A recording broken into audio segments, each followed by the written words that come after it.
안녕하세요. 오늘 저희가 함께 깊이 파고들 이야기는 바로 스마트폰 사용에 관한 건데요. 케어유 뉴스 김형래 편집장님이 매일 아침 6시에 전해주시는 그 지혜가 담긴 칼럼 시리즈가 있거든요. 그중에서 아침마다 지혜 12.3 스마트폰 절제가 필요한 이유 이 글을 중심으로 한번 이야기를 풀어가 보려고 합니다. 이게 일본의 한 작은 도시 사례를 들면서 우리가 스마트폰이랑 어떻게 지내야 하나 이런 아주 흥미로운 질문을 던지더라고요. 혹시 일본 아이치현에요. 도요아케시라고 들어보셨어요? 인구가 한 6만 8천 명 그 정도 되는 작은 도시인데 여기서 주민들한테 하루 2시간 이상은 스마트폰 쓰지 말자, 좀 자제하자 이런 조례안을 논의 중이래요. 이게 상당히 이례적이잖아요. 뭐 법적인 강제성은 없지만 초등학생부터 어른까지 다 해당된다는 점에서 국제적으로도 꽤 주목을 받고 있다고 하네요. 네, 맞습니다. 이게 그냥 스마트폰 좀 줄입시다 하는 캠페인, 뭐 그런 차원을 넘어서는 것 같아요. 그래서 주목하는 거겠죠. 어떻게 보면 우리 현대 사회가 이 스마트폰, 이 강력한 도구랑 어떤 관계를 맺어야 할까 좀 더 본질적인 부분, 여기에 대한 성찰을 촉구하는 그런 계기가 되는 것 같습니다. 그래서 오늘 저희가 이 칼럼을 바탕으로 스마트폰 절제가 왜 필요한 건지, 특히 이게 활동적인 노후를 준비하시거나 또 보내고 계신 우리 시니어 세대를 포함해서요, 우리 모두에게 어떤 의미가 있는 건지, 그리고 궁극적으로는 당신의 일상에 한번 적용해 볼 만한 통찰 같은 거, 그런 걸 좀 더 깊이 있게 파헤쳐 보겠습니다. 좋습니다. 아니 작은 도시의 조례안 논의가 이렇게 큰 질문으로 이어지는군요. 그럼 도요아케시 이야기부터 좀 더 자세히 들어볼까요? 하루 2시간만 쓰자. 권고라지만 듣기만 해도 쉽지 않을 것 같은데 어떤 배경에서 이런 논의가 나온 건가요? 칼럼 내용을 보면요. 역시 가장 큰 배경은 그거죠. 스마트폰 너무 많이 써서 생기는 건강 문제들. 이건 뭐 도요아케시만의 문제는 아니잖아요. 그렇죠? 그렇죠. 전 세계적인 얘기죠. 네, 특히 잠 못 자는 거, 집중력 떨어지는 거, 또 그래서 막 정신적으로 피곤하고 이런 문제들이 심각하게 거론되고 있습니다. 청소년들 같은 경우는 이게 그냥 피곤한 걸 넘어서서 뭐 학습 능력도 떨어지고 친구 관계 어려워지고 심지어는 정서적으로 좀 불안정해지고 이런 우려가 크다고 하고요. 확실히 주변에서도 밤늦게까지 스마트폰 보다가 다음날 힘들어하는 모습 너무 커나게 보죠. 근데 여기서 재밌는 건 이게 청소년 문제로만 딱 정하는 게 아니라 초등학생부터 성인까지 그러니까 모든 연령을 대상으로 한다는 점인 것 같아요. 바로 그 점입니다. 그게 이 조례안 논의의 아주 핵심적인 부분 중 하나예요. 스마트폰 과의존이나 뭐 부작용 같은 게 더 이상 어떤 특정 세대, 뭐 예를 들면 요즘 젊은 애들 문제, 이게 아니라는 거죠. 사회적으로 다들 공감하고 있다는 증거예요. 어른들도 예외가 아니다. 그렇죠. 어른들도 예외가 아니라는 겁니다. 스마트폰은 이미 우리 삶 너무 깊숙이 들어와 있고 그 영향력은 뭐 나이를 가리지 않으니까요. 그래서 이 조례안이 모든 주민을 대상으로 딱 정하면서 스마트폰 문제를 그냥 개인이 알아서 할 문제가 아니라 사회 전체가 같이 고민하고 노력해야 할 과제로 인식을 딱 시켜준다는 거죠. 거기에 의미가 있습니다. 그렇군요. 근데 아까 말씀하셨듯이 법적인 강제성은 없잖아요. 뭐 어겨도 벌금 내거나 그런 건 아닌데 그럼 이 조례안이 실제로 어떤 힘을 가질 수 있을까요? 그냥 좋은 말씀 감사합니다 하고 끝내는 건 아닐까? 뭐 이런 생각도 드는데요. 좋은 지적이세요. 칼럼도 바로 그 점을 파고들어요. 이 조례안의 진짜 가치는 그 시간 제한이라는 규정 자체에 있다기보다는요. 이 논의를 이제 공론화했잖아요.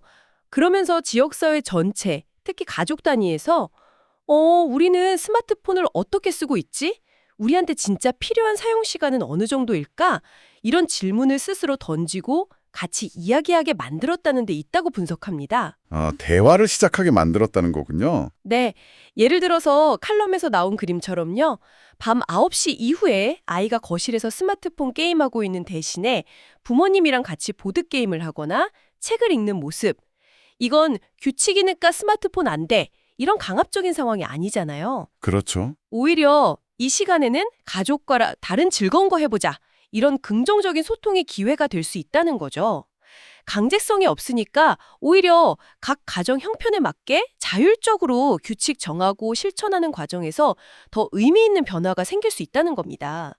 어떻게 보면 규제가 아니라 성찰의 도구인 셈이죠. 그런 관점이군요. 단순히 하지 마세요가 아니라 그럼 그 시간에 뭘 할까요? 이걸 고민하게 만드는 계기가 된다는 말씀이시네요.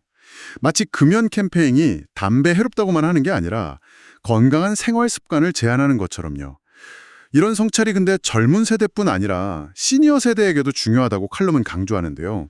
시니어 분들께 스마트폰 과사용은 구체적으로 어떤 어려움을 줄 수 있을까요? 네, 많은 시니어분들이 사실 스마트폰 통해서 자녀나 손주들하고 영상통화도 하시고, 동창들하고 소식도 주고받으시고, 또 건강정보도 얻으시고, 이렇게 긍정적으로 활용하면서 사회적으로 연결되어 있다는 느낌도 받고, 고립감도 덜고, 이게 정말 중요한 순기능이거든요. 네, 정말 그렇죠. 하지만 동전의 양면처럼 그 이면의 위험성도 분명히 존재합니다. 칼럼에서는 특히 50대 이후요. 노화랑 같이 자연스럽게 수면 장애나 인지 기능 저하, 더 나아가서는 치매 발병 위험이 높아지는 시기, 이 시기에 주목을 해요. 이럴 때 밤늦게까지 스마트폰을 쓰는 습관은 이런 위험을 더 키울 수 있다는 연구 결과들을 인용하고 있습니다. 스마트폰 화면의 그 밝은 빛, 특히 블루라이트가 잠 오게 하는 호르몬, 멜라토닌 분비를 막잖아요. 네, 맞아요. 그래서 잠들기 어렵게 만들거나 자더라도 수면의 질을 확 떨어뜨린다는 건 이미 잘 알려진 사실이고요. 숙면을 못 취하면 다음날 피곤한 건 당연하고 장기적으로는 기억력 감퇴나 집중력 저하로 이어질 수 있다는 거죠. 잠을 제대로 못 자는 것만큼 힘든 일도 없죠. 특히 연세 드실수록 이 수면 문제가 삶의 질에 미치는 영향이 더 클 텐데요. 그렇습니다. 수면 문제 말고도요. 칼럼은 디지털 피로라는 개념을 좀 중요하게 다루더라고요. 작은 화면으로 뉴스 계속 보거나 카톡이나 SNS 알림 울릴 때마다 바로바로 확인하고 반응하는 습관들. 이런 게 쌓이면 나도 모르는 사이에 뇌가 계속 자극에 노출되면서 만성적인 피로감, 불안감 이런 걸 느끼게 된다는 겁니다. 피로감. 네. 이게 심해지면 그냥 피곤한 걸 넘어서 삶에 대한 만족감 자체가 떨어지고 우울증을 유발하거나 원래 있던 우울감을 더 악화시키는 요인이 될 수도 있다. 이렇게 지적해요. 편리함과 연결성을 얻는 대가로 우리의 정신적인 에너지를 너무 많이 쓰고 있는 건 아닌지 돌아봐야 한다는 거죠. 이야, 정말 과유불급이라는 말이 딱 맞네요. 연결되어 있다는 느낌이 오히려 고립감이나 피로를 더 만들 수도 있다는 거니까요. 결국 스마트폰 자체가 문제라기보다는 이걸 어떻게 균형 잡고 사용하느냐, 이게 관건이라는 말씀으로 이해가 됩니다. 그렇다면 이제 시선을 우리 한국 사회로 한번 돌려볼까요? 잘 아시다시피 한국은 스마트폰 보급률이나 사용시간 면에서 세계 최고 수준이고 특히 어르신들의 디지털 기기 활용 능력이나 적응 속도도 다른 나라보다 굉장히 빠른 편이잖아요. 이건 분명 좋은 점이지만 뒤집어 보면 그만큼 스마트폰 과의존으로 인한 위험에 더 많이, 더 깊이 노출되어 있다. 이렇게도 볼 수 있을 것 같아요. 정확하게 보셨습니다. 칼럼도 바로 그 부분을 좀 우려하면서 지적하고 있어요. 한국의 고령층에서도 이미 스마트폰 너무 많이 써서 생기는 부작용들이 나타나고 있다는 거죠. 예를 들면 장시간 작은 화면 들여다보면서 생기는 시력 저하나 안구 건조증 같은 거. 눈 뻑뻑한 거요. 네. 또 자세 안 좋아서 생기는 거북목 증후군이나 어깨, 허리 통증. 그리고 아까 계속 강조했던 수면 장애 같은 문제들이죠. 이런 신체적, 정신적 문제들이 결국 삶의 질을 떨어뜨리는 요인이 되고 있다는 현실을 짚어주고 있습니다. 물론 그렇다고 해서 일본 도요아키 씨의 하루 2시간 이 기준을 우리 사회나 개개인에게 똑같이 적용할 수는 없을 거예요. 사람마다 스마트폰 써야 하는 이유나 환경이 다 다르니까요. 그쵸. 네, 그쵸. 상황이 다 다르죠. 중요한 건 그 숫자 자체가 아니라 도요아키 씨 사례가 우리에게 던지는 근본적인 질문, 즉 나는 스마트폰과 건강한 관계를 맺고 있는가? 이 질문을 스스로에게 던져보는 겁니다. 당신 스스로 자신의 사용 패턴을 좀 객관적으로 알아차리고 혹시 문제가 있다면 조절하려는 그런 의식적인 노력이 필요하다는 메시지. 이걸 읽어야 합니다. 악은 하루에 스마트폰에 얼마나 많은 시간을 쏟고 있을까? 그리고 그 시간이 정말 내 삶을 더 낫게 만들고 있나? 칼럼 마지막에 나오는 이 두 질문이 결국 핵심인 것 같습니다. 어쩌면 많은 분들이 이 질문에 선뜻 네 하고 답하기 어려울 수도 있겠다는 생각도 드네요. 하지만 이 질문에 솔직하게 답해보는 것 자체가 의미 있는 변화의 시작이 될 수 있겠죠.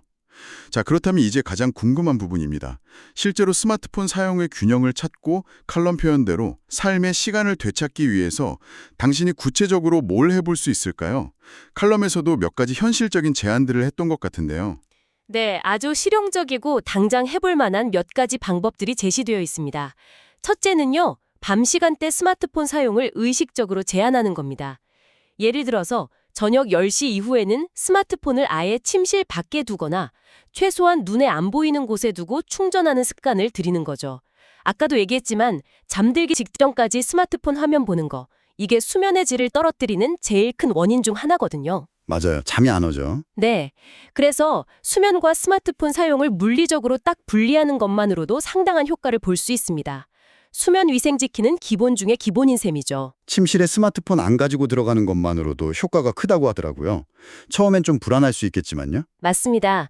처음에는 좀 허전하거나 불안할 수 있는데 며칠만 지나면 오히려 잠을 푹 자게 되면서 몸이 먼저 변화를 느낄 겁니다. 두 번째 제안은요. 하루 중에 일정 시간은 의도적으로 스마트폰을 손에서 좀 내려놓고 실제 사람들하고 얼굴 마주보고 소통하는 시간을 확보하는 거예요.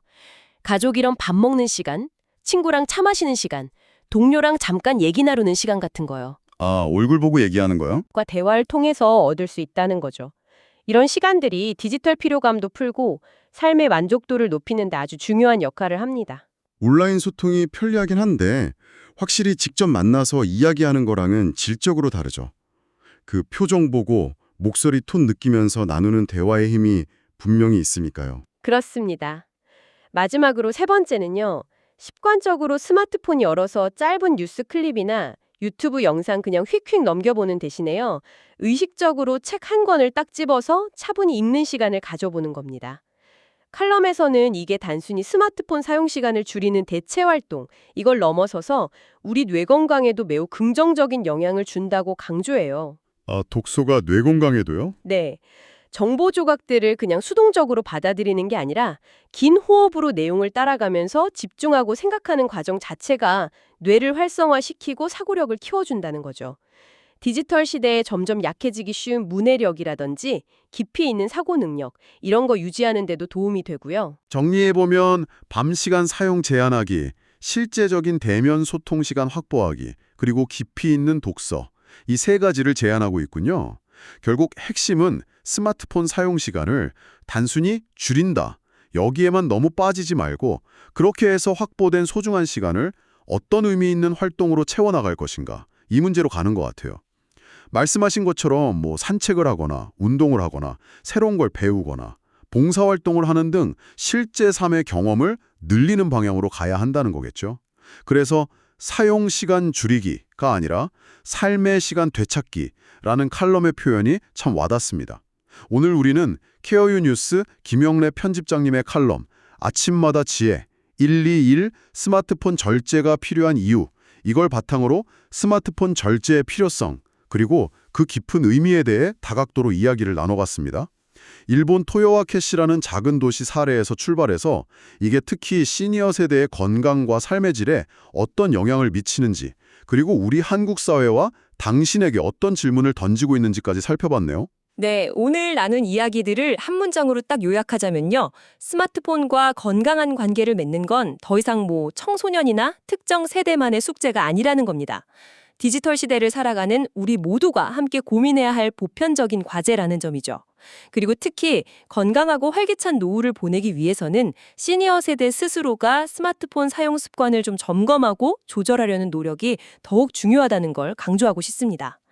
칼럼이 이야기하듯이 우리가 화면 속의 편리함이나 자극적인 정보보다는 우리 주변의 실제적인 관계 또 구체적인 경험 속에서 더 많은 시간과 의미를 찾을 때 우리의 삶은 분명 더 풍요로워질 수 있을 겁니다. 오늘 이 대화가 당신께서 잠시 스마트폰을 내려놓고 자신의 사용 습관을 한 번쯤 이렇게 돌아보는 작은 계기가 되었기를 진심으로 바랍니다.